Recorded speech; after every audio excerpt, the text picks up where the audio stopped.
Hello, my name is Nur Sohaila and my matrix number is E21A022.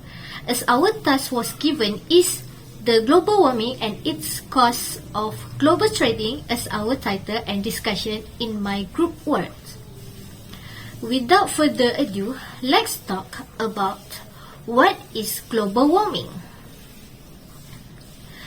Global warming is defined as to describe the rise in the mean temperature of Earth's near surface and oceans since the middle of the 20th century, and the expectation in the Earth is surrounded by various gases, primary nitrogen and oxygen, and it was 149,600,000 km from the Sun.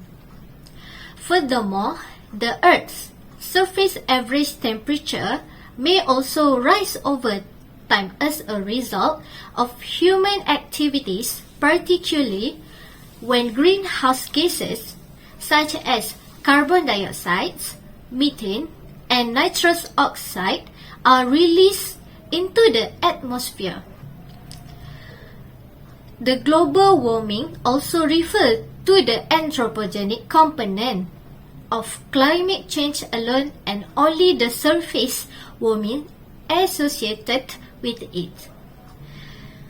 The climate change contribute to global warming, which has an impact on international trade and economic growth, and it also can impede people's ability to travel, destroy the transportation infrastructure required to exchange commodities, and disrupt supply chains. My name is Siti Zuhaika binti Uthman. My metric number is E21A0676. Today I want to talk about discussion 1. First and foremost, the continuous expansion of global warming is not only a natural phenomenon. Transforming topography is also closely linked with international trade, compounding the difficulties presented by the most recent COVID-19 outbreak.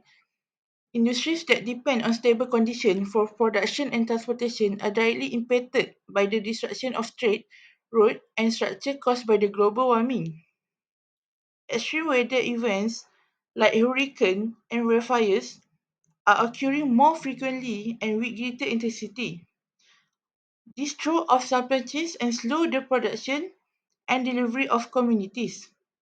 Next, the World Economic Forum claims that every year transportation delay brought on by extreme weather event cost the world economy billion of dollars.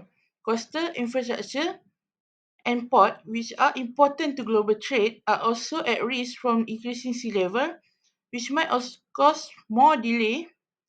Furthermore, at the same time, the epidemic has revealed weakness in international supply system, resulting in shortage and congestion, which are made worse by disruption brought on by global warming. The International Monetary Fund has observed that although the pandemic caused economic slowdown, has increased the demand for supply chains that are resilient. Climate-related disasters are placing even more pressure on the requirement.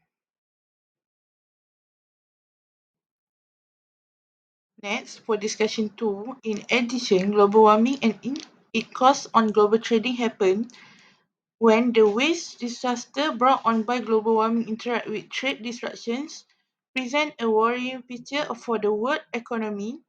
The foundation of international trade, marine transportation, and port operation are greatly impacted by the increasing sea level that threaten to destroy coastal infrastructure. Supply network throughout the world may be impacted by delay and disruption in the flow of commodities due to these facilities' vulnerability to flooding or their disaster. Furthermore, production challenges in the agriculture sector, which is vulnerable to drought and flood caused by global warming, affects the availability and price of food on a worldwide scale. Extreme weather situations such as heatwave put stress on electricity system, which affects the production and logistic and reduce productivity, further delaying the certification of demand. Next, moreover, due to the shortage and supply chains delay, These disruptions, which affects several industries, have an accumulating impact that push up costs. Such economic uncertainty has implications for business, customers, and economies both domestically and internationally, emphasizing the urgent need for complete resistant policies to mitigate the impact of worldwide warming on international trade. Assalamualaikum warahmatullahi wabarakatuh. I am Nashahada binti Junaidi. We continue part discussion, which is part 3 and 4 about the global warming is cause of global trading. Global warming, driven primarily by human activity like burning fossil fuel, had led to the accumulation of greenhouse gases, with carbon dioxide being the main contributor. Responsible for 56% of global warming, the destruction of natural environment cycle, coupled with the increasing severity and frequency of extreme weather events, pose threat to agriculture and various economic sectors. Change in precipitation pattern, rising temperature and water scarcity affect crop yield, food security, and international trade in agriculture commodity. Water shortage also impact industrial reliance of water, futures influencing international trading and supply system. To address this challenge, there is a need for action to reduce greenhouse gas emission, along with investment in resilient agriculture practice, water resources preservation, and deserved approach. The next discussion is we look at the COVID-19 pandemic combined with global warming has relieved vulnerability in existing system. Lockdown and travel restrictions necessary to curb the virus lead to significant delay in global supply chains, affecting business with increases transportation costs and logistical challenge. Despite some recovery, fundamental flaw in global trade persistent, as highlighted by the World Trade Organization. The collaboration of the International Monetary Funds and the World Bank underscore ongoing challenge and the urgent need for action to enhance global trade resilience. Moreover, the link between climate change and the likelihood of future pandemic is stressed, with environmental change contributing to the emergence of unexpected viral diseases. Addressing global warming directly is crucial to prevent future health crises. So I will present the discussion about the how.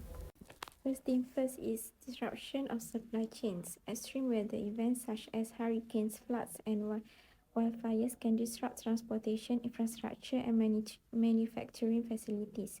This disruption can lead to delays in the production and transportation of goods, affecting global supply chains. Next is increased transportation costs. Changes in weather patterns and sea level rise can affect maritime transportation. For instance, rising sea levels may impact port operations and increase the cost of maintaining and upgrading infrastructure. Extreme weather events can disrupt shipping routes, leading to increased transportation costs. Next is resource scarcity and trade conflicts.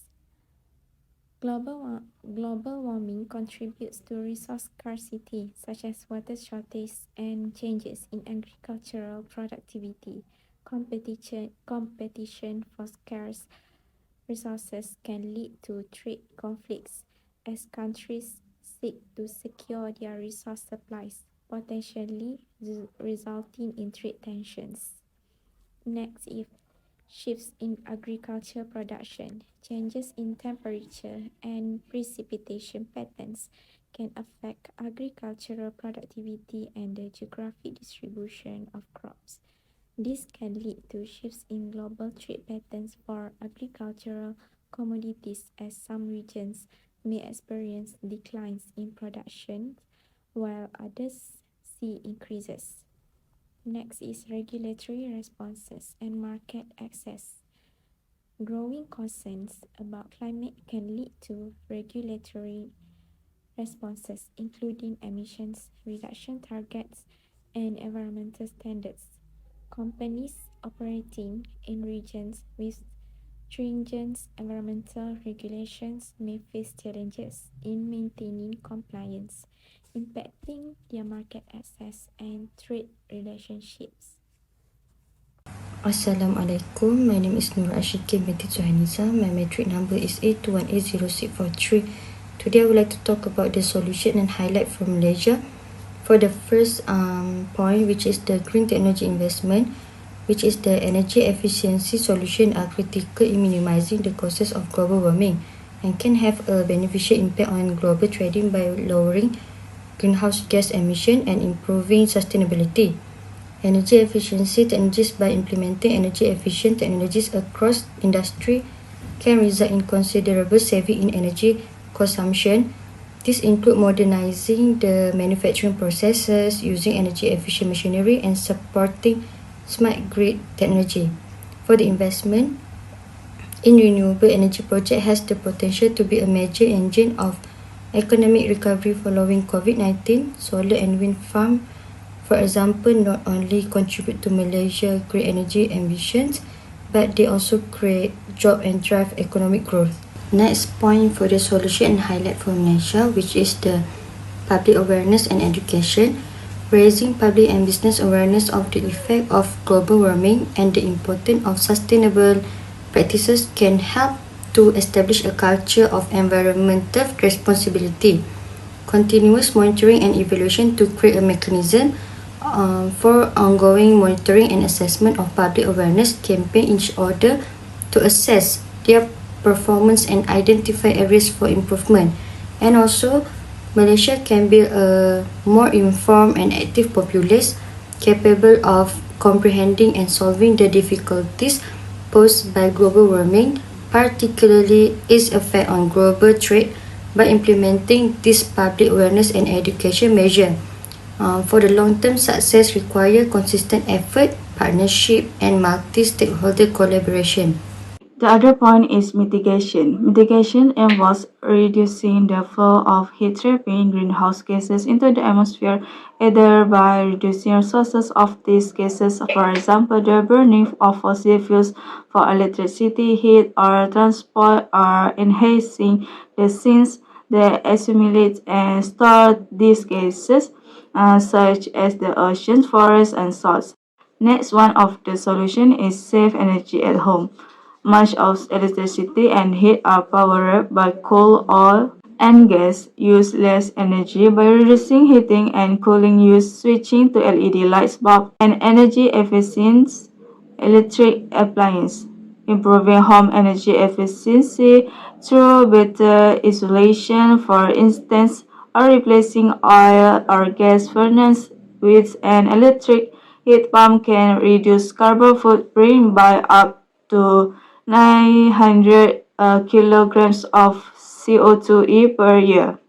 Transportation is a top source of greenhouse gases, so eliminating pollution from the billions of vehicles driving across the planet is essential to achieving net zero global emissions by 2050, and goals laid out in the 2015 Paris Climate Agreement. The year 2035 is expected to mark a turning point in the adoption of electric vehicles and in the fight against climate change, as countries around the world, as well as the numerous automakers, have announced goals to phase out gas-powered cars and light trucks. By increasing access to public transportation such as buses, ride-sharing services, subways, and streetcars, as well as embracing congestion pricing, we can cut down on car trips and keep millions of tons of carbon dioxide out of the atmosphere every year. And by encouraging zero-emission forms of transportation such as walking and biking,